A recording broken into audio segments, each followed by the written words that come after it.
Welcome to the Gaming Impact, a channel that pays tribute to all classic gaming and specifically the ones that had the most impact within the gaming industry and paved the way for gaming as we know it today. From arcade classics to console releases, these games are special. Not only for what they've achieved, but also for the memories they left behind for each one of us who had the opportunity to play them in their prime years. Today I'll be talking about Snow Bros. 2.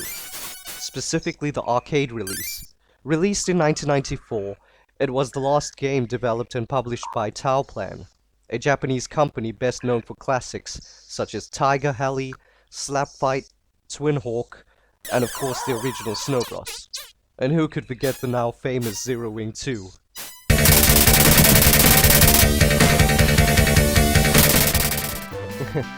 Although not a well-known brand, I believe they were onto something when they released Snow Bros. 2. And if circumstances were in their favor, they might have enjoyed similar success to Namco, SNK, and Capcom, at least back then. And speaking of Capcom, they were responsible for releasing the NES port for the game titled Snow Brothers in the Western region. Snow Bros. 2 was a platform game where players would assume the role of one of 4 characters to save the princess from a little thing, or whatever it is. You know, the usual trope as a call to action for the hero, and as cliche as it is, it wasn't known for its compelling storytelling, and I don't think anyone played arcade games because of their cinematic experiences anyway. There was Nick, or Tom, with the latter being a color swap of the former, and only playable as player 2, who had an ice projectile that turned enemies into snowballs. And this would allow for some interesting combos that you could pull off, and easily the best character in the game. Combos would provide you with better items, and if you managed to topple all the enemies with a single snowball, you'd get quote-unquote dollars. We call them dollars in Cape Town. It's just some arcade lingo. It also worked when you used 2 or 3 snowballs in one combo, but you'd get less points. You got Bobby, a little devil boy that shoots lightning out of his fingertips. He also had the ability to store an enemy inside of himself and use it as a projectile to destroy other enemies. Similar to Tom pushing the snowball, but not as cool because Bobby's projectile would find the shortest route to the sky and just go up. And this made it extremely hard to pull off any combos. But this shouldn't be taken too harshly, as at least we had the variety to some extent on playable characters.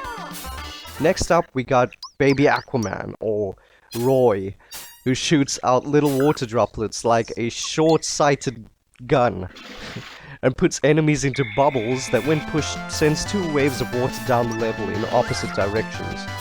He is my second favorite character, because the waves are easy to predict, allowing for some really cool combos, but also more powerful against bosses because instead of attacking them with a single projectile, for every enemy captured, it attacks them with 2.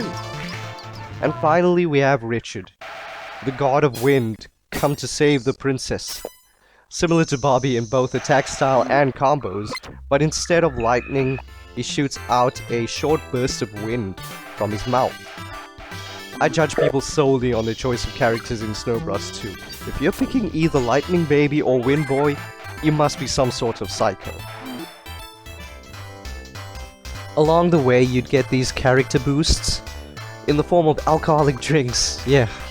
The first being a speed up, also known as a Greyhound. The second a power up, also known as a Blue Lagoon. And the third being a range up, also known as a Mandarin Orange Tequila Smash. Use that information wisely, okay? You might end up playing Snow Bros. 2 on the streets. This game is relatively short with only 6 levels, and 2 of them being these tower levels that just require you to get to the top without falling. Although the last one includes the final boss fight.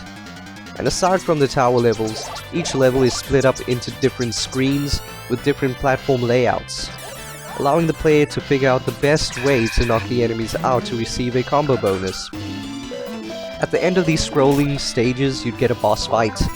The first is a slot machine with eyes and a mouth. Yeah, I just love the creativity in this, it's just amazing.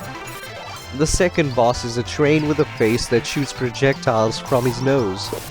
And the third enemy, I consider the toughest in the entire game, are these two chameleons that crawl around the screen with both of them shooting babies from their backs. With the limited space to move in already, and all the baby enemies running around, they shoot projectiles as well, and it makes this so tough. Then we have a musical rabbit that rides what looks like a mini stage, while being carried around by little enemies, two of them next to the rabbit on the stage wearing Elvis wigs.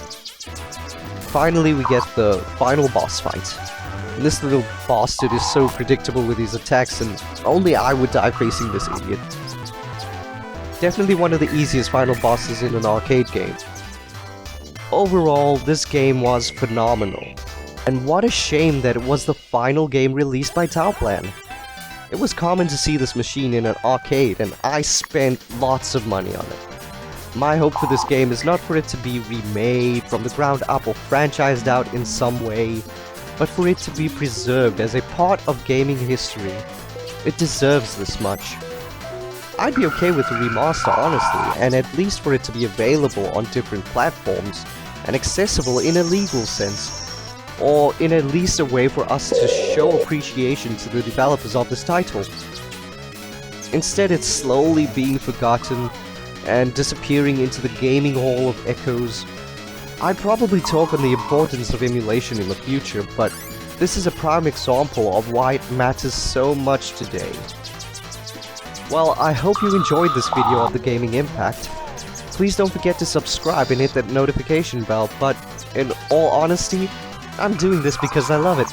So if you're back again, I'm glad you are. Because I've got so much to talk about, I'll probably go on as long as I can. But I just want to let you know that you've got the potential to reach greater heights than you'd even expect. Take things day by day, okay? And just keep moving forward. Cheers.